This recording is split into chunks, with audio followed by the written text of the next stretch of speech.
Kalau melihat perjalanan seperti yang kita lalui tadi, udah ojek motor, sedangkan untuk ke dalamnya kita masih harus jalan kaki. Nilai dari benda-benda yang akan kita cari pasti nilainya sangat tinggi. Karena kalau misalkan nilainya nggak seberapa, masyarakat nggak mungkin mau bela-belaan untuk masuk sejauh ini. Fenomena penemuan benda bersejarah di Kecamatan Cengal menjadi cermin bagi bangsa kita untuk berkaca. Apakah masyarakat pantas menukar nilai sejarah dengan nilai ekonomi?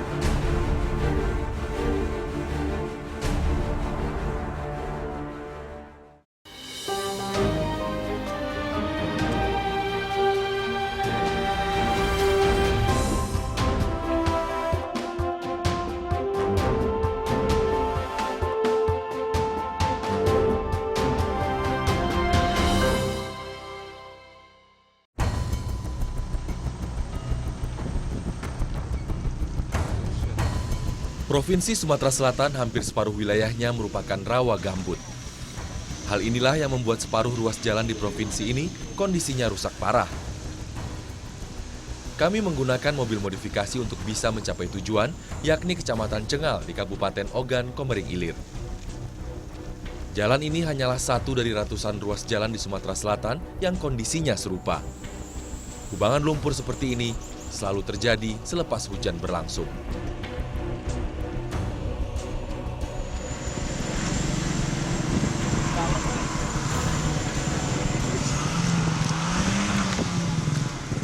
Pemirsa, jadi ini satu-satunya jalan untuk menuju ke 3 kecamatan, yaitu Cengal, Pademangan Timur, dan juga Sungai Menang.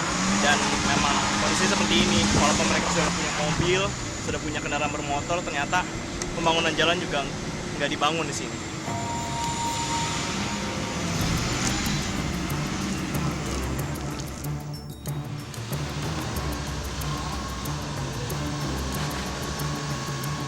Beberapa jam berlalu, situasinya masih sama. Para pengendara masih berjuang keras mendorong mobil dan motornya keluar dari jebakan lumpur.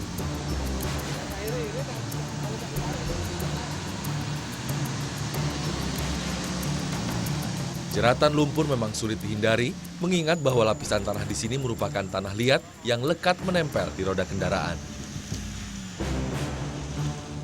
Miris bahwa hingga saat ini tak pernah ada pengerasan jalan lagi sejak pertama kali jalur ini dibangun.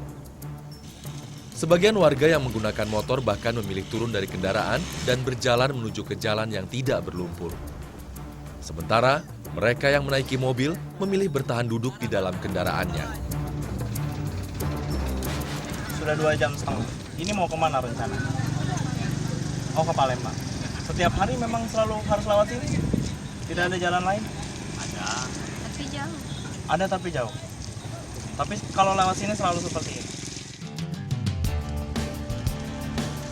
Sebenarnya warga bisa menghindari jalan ini dengan memilih jalur alternatif. Namun, hampir seluruh warga di sini tidak pernah menggunakan jalur ini. Ini karena jalur itu bisa 3-4 kali lebih jauh dibandingkan jalan utama.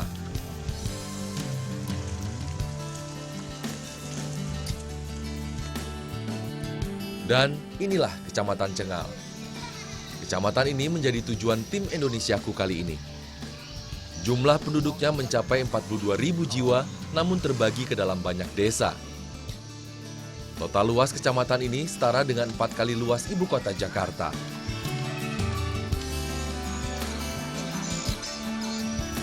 Yang ramai di sini hanyalah pasar. Itu pun terjadi pada hari Kamis saja sebagai hari pasar dalam sepekan. Di Pasar Cengal, kami temui para pedagang emas. Kabarnya, perdagangan emas di Pasar Cengal belum lama berlangsung, tepatnya sejak 2 tahun yang lalu. Pasti tapi tidak banyak. Pasti tapi nggak banyak ya. Pemirsa, saat ini di Kecamatan Cengal sedang marak penggalian benda-benda bersejarah, termasuk jual beli emas dari barang-barang yang mereka dapatkan di lokasi. Lalu bagaimanakah kehidupan mereka akhirnya berubah setelah adanya fenomena ini? Kita akan melihat yang lebih dekat dalam Indonesia.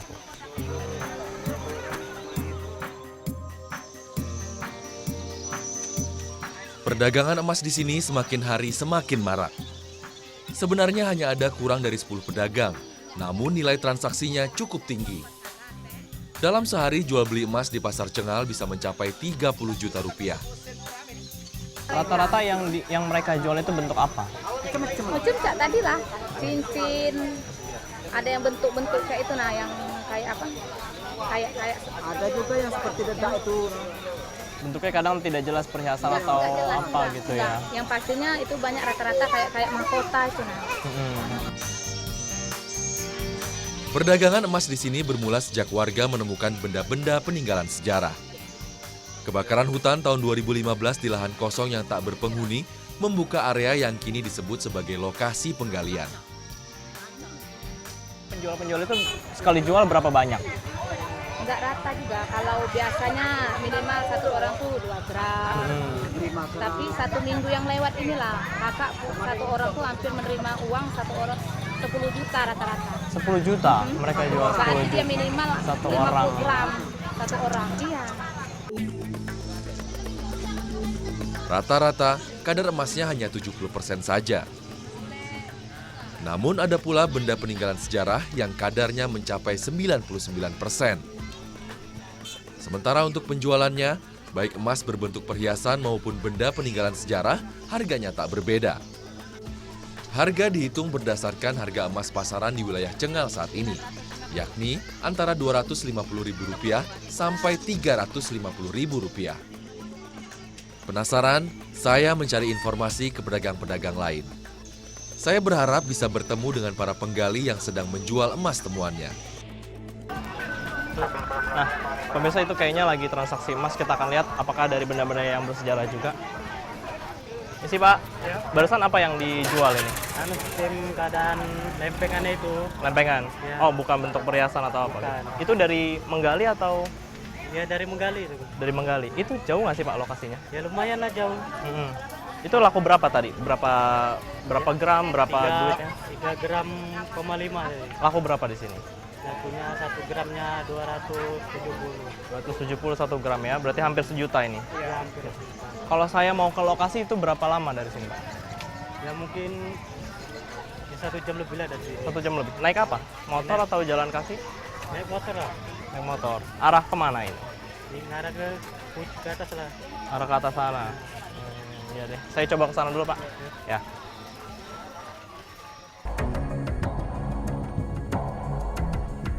Tak menunggu lama, kami bergegas ke lokasi penggalian. Ditemani beberapa warga, kami berangkat menggunakan motor. Jalan di sini sebenarnya cukup luas untuk 2-3 mobil berjajar sekaligus. Namun, nyatanya kendaraan yang berani melalui jalur ini hanyalah motor-motor milik warga. Di sebelah kiri dan kanan jalan merupakan kebun milik warga.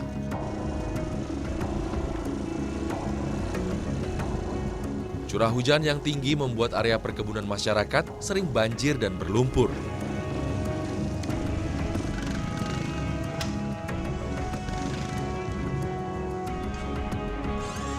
Saya bahkan harus naik turun dari motor agar kendaraan kami bisa melaju.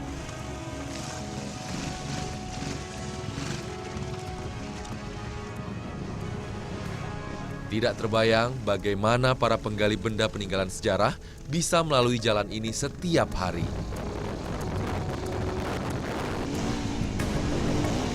Perjalanan dari Kecamatan Cengal menuju ke lokasi penggalian kami lalui selama 5 jam.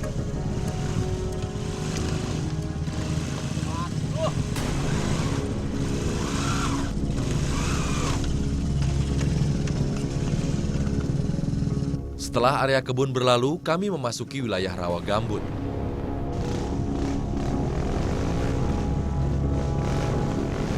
Terseok-seok, motor milik warga melaju perlahan.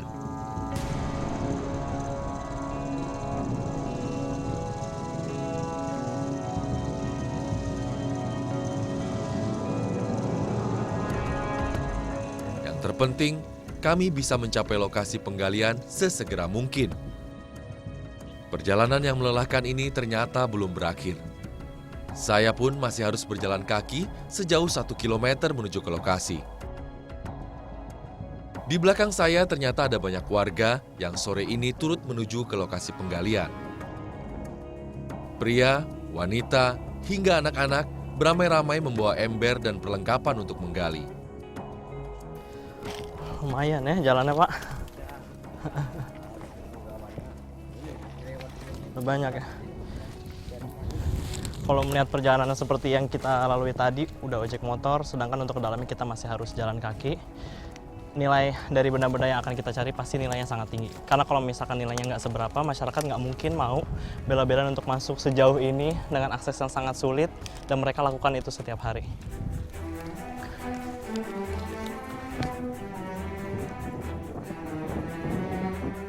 Sulit bagi saya untuk percaya bahwa kubangan lumpur di rawa gambut ini menyimpan harta karun yang berharga. Namun benar saja, baru beberapa menit saya turun ke dalam lumpur, seorang wanita di sebelah saya berhasil menemukan benda yang katanya berharga. Benda kecil ini mereka sebut sebagai manik-manik, sejenis perhiasan. Tidak ada yang bisa memastikan apakah hari ini akan mendapatkan untung atau justru tidak mendapatkan satupun benda yang kami cari.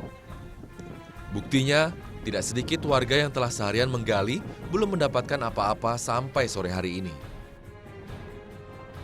Benda-benda peninggalan sejarah ini tertanam di tanah liat dan gambut sedalam 30 cm hingga 1 meter. Warga harus berusaha keras memilah-milah tanah, batu, dan dedaunan untuk memperoleh benda bersejarah ini.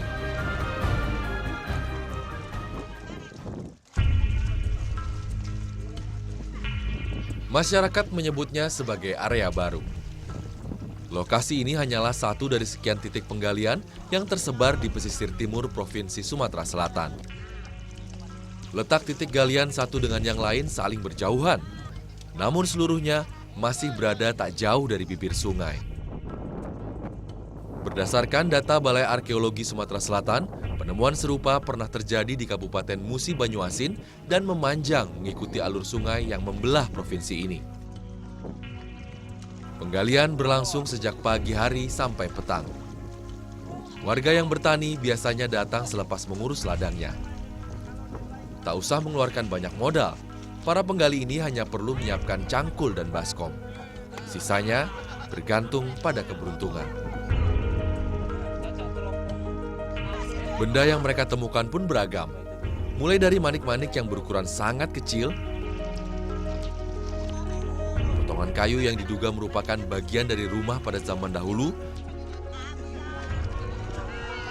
hingga kepingan emas dengan beragam bentuk. Hasil menggali di sini dalam sehari bisa jadi lebih besar dibandingkan penghasilan warga bertani dalam sebulan. Sungguh menggiurkan.